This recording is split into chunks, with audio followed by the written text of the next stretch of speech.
Hello folks, I'm Aditya Jha from InspiredToRise.com and this is the Zenfone 5.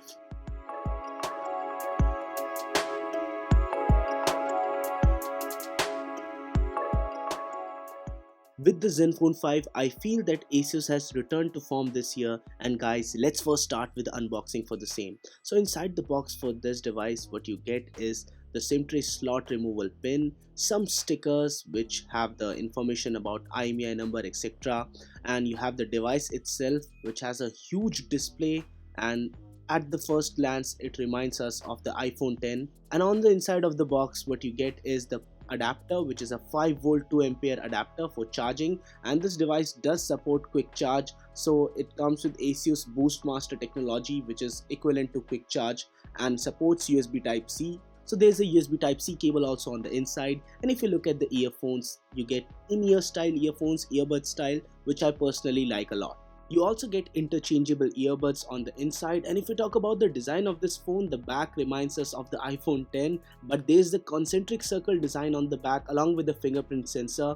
And if you look at the front, it comes with a 6.2 inches full HD plus display which looks gorgeous. It's a 19:9 aspect ratio display with the notch covering up one part of the display, so you get a 18:9 full display and the notch makes up for that 19 part. On the back, there's also a flash with RGB sensor. At the bottom of this device, you get the 3.5mm jack, the USB Type-C, as well as the speaker grill. The device comes with 2.5D curved glass, and on the right hand side you get the power button and the volume rocker. The camera bump is just like the iPhone 10, slightly protruding out, and the notch houses the front camera, but there is no front LED flash. On the left hand side you get the SIM tray slot, which is a hybrid SIM tray slot, so you can use one SIM along with one micro SD card or two SIMs at the same time. Let's talk about the camera for this device, which is the main upgrade.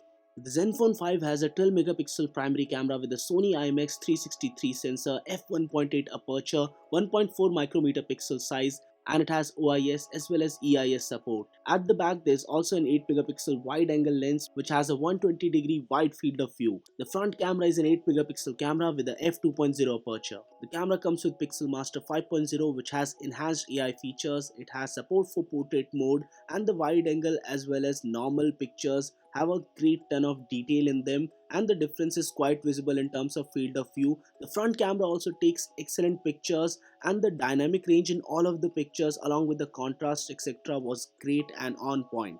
Sharpness etc. was also good, and the HDR mode in harsh lighting conditions worked nicely. If I talk about the video quality, the OIS as well as the EIS worked properly. So while shooting this video, I was walking around and was taking some huge steps. Still the video came out pretty clear. So that's a testimony to the quality of the camera.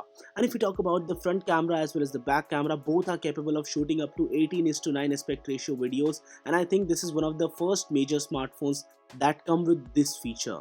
The back camera comes with 4-axis OIS, 4K video recording support, RAW file support as well as dual PDAF, and in general I have to say that the camera performance was great. Now let's talk about the internal hardware for this device. The Zenfone 5 would come with a Snapdragon 636 chipset with up to 6GB of RAM and 128GB of storage. And if I talk about the performance on this device was really great. There were no hiccups while playing really demanding HD games or even while watching 4K content, and overall general media consumption of this device is great. And now let's test the audio quality and output for this device.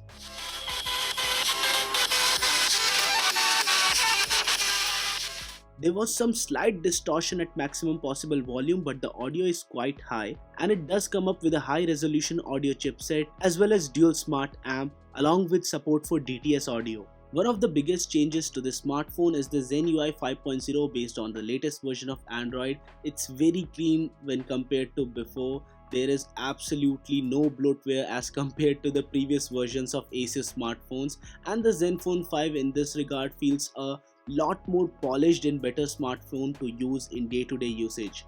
It comes with 2 noise cancellation microphones, and the Zenfone 5Z comes with 3 noise cancellation microphones. The Zenfone 5Z, which comes with a Snapdragon 845 chipset, which is a different model, it also has support for LTE category 16. Battery life on this device would be sufficient as it comes with 3300 mAh battery. Still we have to put it through its paces, test it throughout in order to find out how long does the battery last. And it does come up with a multi-layer cooling system inside with carbon cooling pad as well as a copper foil system in order to make sure that the device does not heat up. In terms of UI features, there's also something known as OptiFlex, which allows you to keep your frequent applications inside the RAM so that usage is easier than before. And if I talk about that gorgeous display, it has 550 nits of brightness and it does come up with a 90% screen to body ratio, which makes it a very good device to use. The Zenfone 5 also comes with a 0.1 second face unlock, which is very fast, but it's a camera sensor based one, so it does not work in absolute dark or extremely low light conditions. If I talk about the differences between the Zenfone 5 and the Zenfone 5Z, they are very minor, but the major difference is in terms of the chipset used. So guys, the Asus Zenfone 5 would be priced competitively in India around the mid-range segment as it comes with those features, but if you think about the premium features that it offers in terms of the camera and the display, then paying even a little bit higher price for it won't seem that bad. I guess that the best price for it would be around 20k INR. So guys, this was it for this video. In case you like this one and want to leave some comments about this device and the video style, do leave them in the comment section below. And guys, no matter what you do, stay inspired to rise.